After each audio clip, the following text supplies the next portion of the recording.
Good afternoon, DJDS, and welcome back to DJDS Radio. This is your host, Cooper Coughlan, joined by an amazing lineup today. Starting with Elon Malka, who played the Scarecrow in the Wizard of Oz musical on Tuesday night. Welcome to the show. Thanks. So, I actually saw both showings of the play. I went to the dress rehearsal. There weren't that many people there, but, a big turnout the next night when it was the actual play. How do you think you did on the actual play? During the actual play, especially compared to the dress rehearsal, it was, I think, a lot cleaner, a lot better. One of the best rehearsals we had. It was the actual show, yeah. Yeah, the actual show, I would say, actually was better than, the dress rehearsal. It was real. You were in the theater. There were a lot of people there. But I'm curious, what were you really thinking, in that moment? You had, a lot of lines, How were you feeling on that stage when you were, So when you're actually on the stage in front of everyone, it's really not that bad, especially after the first few minutes. It's really only terrifying, at least to me, right before you go onto the stage. So when I was up there, it was actually really nice seeing everyone and, all the clapping and cheering. Yeah. So, how intensive was this memorizing lines process? Well, it was... At first, I don't think anyone memorized their lines. No one really took it seriously. But especially as we started to approach the due date, I remember that Alan, who played the lion, he really didn't memorize his lines until the last 3 days, but he killed it. So yeah, I think everyone only started memorizing their lines in the second half of the thing, and it was, of course, a lot more stressful when you don't have as much time. Hi, Elon. I love the show. I thought you were great. What are your hopes for the play next year and years going on? Yeah, next year I'm really excited to see what the play will be next year. I don't really have any sort of hopes for what it will be because it could be anything, really. I do know that Rose, our choreographer, is planning to step up a little bit in terms of directing and stuff, so that might be really interesting as well, and I'm hopeful for that. So how was just the play in general? What was your favorite moment out of the whole process? Oh, favorite moment. I think my first scene is always really fun, especially the falling and I really get to play the Scarecrow in that moment. His personality just shines through the most, I think, in that scene. Were you in the play last year? Yes, last year and the year before that. Oh, wow. So can you sort of walk us through, the process of each year? I've heard we've had some advancements this year. I'm just curious, what does the contrast between those kind of look like? Yeah, so when I was in 7th and 6th grade, the biggest difference compared to this year was that people from the lower division were also allowed to go act in the play, but this year it was only middle and high school. And in the previous years, I do think, even though we had more time to learn everything, it felt a little bit more chaotic with a lot less direction. But this year, it felt a lot more organized and, fun to practice. How different was it, just having high school instead of the lower division? There was also a lot more high schoolers in this year's production. I'm just curious, how is that different? Did you make any bonds with the high schoolers more so than last year? Yeah, so because there were only high schoolers and middle schoolers, I feel, there were definitely less people, I believe, than last year, although I'm not sure about that. But everyone formed more, close connections, I think, because there was less of an age difference. And yeah, I would say that I formed a little bit of deeper bonds with the high schoolers. Nice. Do you know, what play would you like to see next year? Ooh, that is a tough question. Definitely at some point I want to do Little Shop of Horrors because that's always fun. But yeah, that's a good one. Would you recommend it? The play? Or would you recommend being in, a character in the play? Yes, I would. It is definitely stressful, and if you're handling a bunch of other stuff, maybe it's not the best idea. But if you really don't have anything to do and you can manage responsibilities, I think it is a great opportunity to just go out and do something. Amazing. Thank you for coming in today. Thank you for having me. You're about to hear Never Lonely by Prometheus, aka Eli Bennell and David Monostorsky. Check it.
I saw your face and I knew things now don't seem quite as blue. Because when I saw your face and I knew I'll never be lonely with you.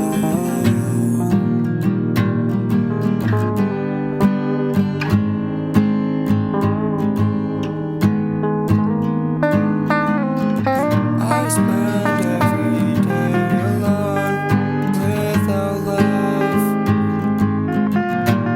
Nothing feels worth without your touch. Saw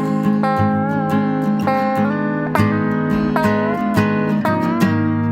face and I knew things now don't seem quite as blue. Because when I saw your face and I knew I'll never be lonely with Now I want to introduce David and Eli. Welcome to the show. Thank you so much for having us on. Thank you. So, how'd you both get into music? For me, it was honestly, I just listened to a lot of music, and I was like, why not make my own? And I just got inspiration from a few people, you know? Yeah, I always love listening to music. I mean, I have a record player at home. But, I mean, taking Mr. England's music class, just really learning the history, inspired me to sort of figure out what I can create. When did you create the song?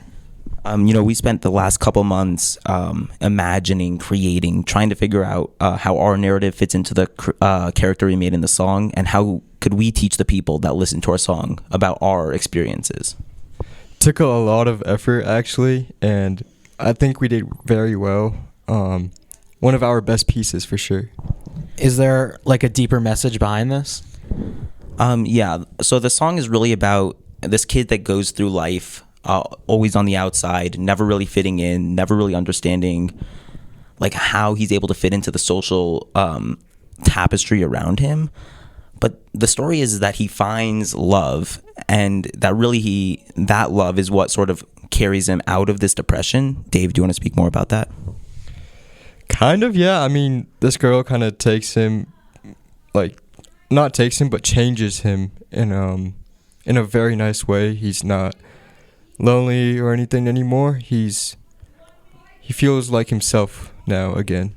Yeah, we're sort of speaking to that you should never give up. People should always look for the next person, always look for more connections. You know, you never know where you're going to find love, but it'll always be there. Also teaches to have hope in yourself, and yeah, just have hope. Be hopeful. And what inspired you to, make a song with this type of message and with this type of storyline? There are some people nowadays that have trouble finding, a social life, or like have bad times, right? And sometimes they just need someone beside them. We're in a loneliness epidemic, and this song is for people who don't think they have anyone, but really they do. I just want to give a big thanks to Eli for collaborating with me. I've never collaborated. Personally, I am an artist.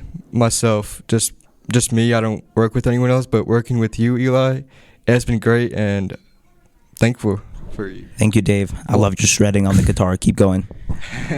What was that sort of process like, working with someone new that you hadn't worked with before, just someone in general? It was something new to me. I mean, usually when I do music by myself, I just have my own ideas, but Eli, he had other ideas, and we kind of just combined both ideas together to make one masterpiece, and yeah. Thank you. And thanks for coming on. And, spring break is coming up too. Are you excited? I'm very excited. It's my favorite holiday, Pesach, Passover. We get to do the Seder, see the family, go late into the night. Dave, what do you think about Passover? Man, I'm excited. Spring break and Passover at the same time. It's going to be great. I get to go out with my family, just see everybody. It's going to be a great time. I'm personally going to the mountains, but if you see me in the hallways, please, I want to know your spring break plans. Yeah, I'm not really planning anything for spring break, but it really is crazy to see. I think we have like 6 Wednesday classes left, and it's kind of insane. I'm going to be a junior. Both of you are going to be seniors, and start applying for colleges and stuff like that. And so, the year has kind of flown by. It's almost summer, even though it's only spring break. But yeah. Don't be scared to apply. Don't be scared to apply. What? Not only do we okay. Not only do we have spring break coming up, but the Shabbaton's coming up, and we're already selling Shabbatograms. Oh yeah. That's right. We had a contest too. Buy them. Who can create the best Shabbatogram, and we had some pretty talented designs. You should see.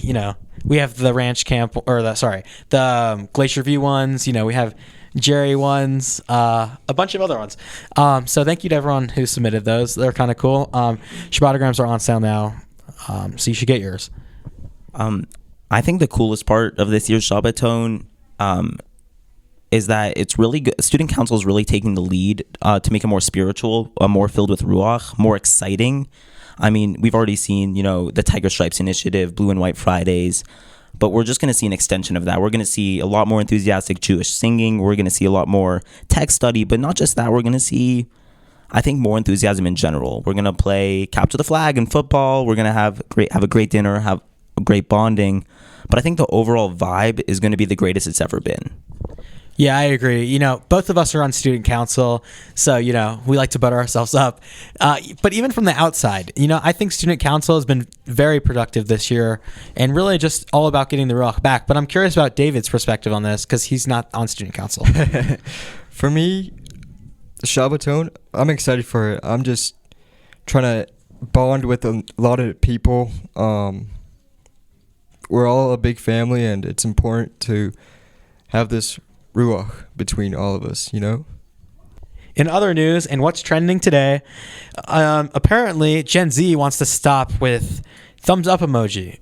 Can you believe that? Apparently it's passive aggressive. It's kind of crazy. My grandma likes to use a thumbs up, and that's just all she'll say. She'll just be like, thumbs up. My dad always uses the thumbs up when I say something. Come on. That's older generations, that's their thing. But now Gen Z, I guess, is making it seem like it's passive aggressive. I never get that vibe. Do you? Cooper, listen, I don't know if it's passive aggressive or not. I hate the thumbs up emoji. What?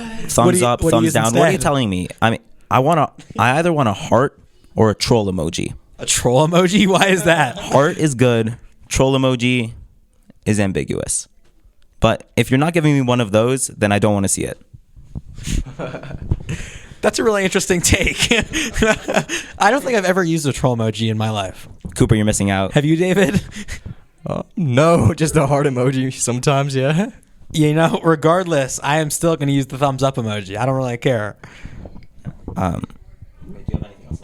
can see why it's passive aggressive though.